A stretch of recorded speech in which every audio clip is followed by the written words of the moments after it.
బియ్యం వద్దనుకునే వారికి శుభవార్త. డబ్బులు ఇవ్వరు కానీ అంతకు మించి AP government on not take ration rice. Andhra Pradesh ప్రభుత్వం రేషన్ పంపిణీలో కీలక మార్పులు యోచిస్తోంది.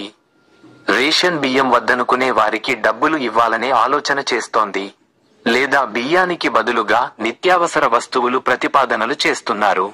లబ్ధిదారుల అభిప్రాయాలు తీసుకుని నిర్ణయం తీసుకుంటారట. అసలు ఈ మార్పులకు కారణం ఏంటి?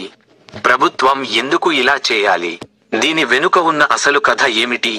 ఆంధ్రప్రదేశ్ ప్రభుత్వం జూన్ 1 నుంచి షాపుల ద్వారా రేషన్ను పంపిణీ చేస్తోంది. ఈ ప్రతిపాదన ప్రభుత్వం ముందుకు మరో కీలక ప్రతిపాదన వచ్చింది. ఒకవేళ ఎవరైనా రేషన్ వద్దనుకుంటే డబ్బులు ఇవ్వాలనే ఆలోచన తెరపైకి తీసుకొచ్చారు.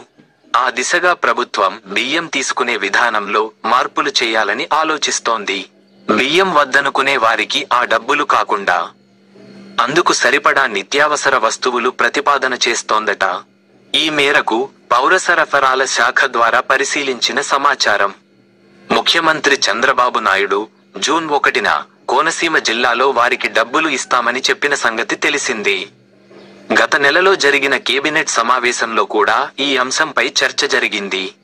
లబ్ధిదారుల అభిప్రాయాలు ఈ విధానాన్ని అమలు చేయడానికి కేంద్ర, రాష్ట్ర ప్రభుత్వాలు రేషన్ బియ్యంపై కిలో రూ. 46 ఖర్చవుతున్న సంగతి తెలిసిందే. ఎక్కువ మంది లబ్ధిదారులు బియ్యం తీసుకుని కిలో రూ. 10 నుండి 11కు బయట వ్యక్తులకు అమ్ముకుంటున్నారు. పేదరికాన్ని గుర్తించడానికి రేషన్ కార్డు ముఖ్యం అని చెప్పాలి. కార్డు ఉంటేనే ప్రభుత్వ పథకాలకు అర్హులు.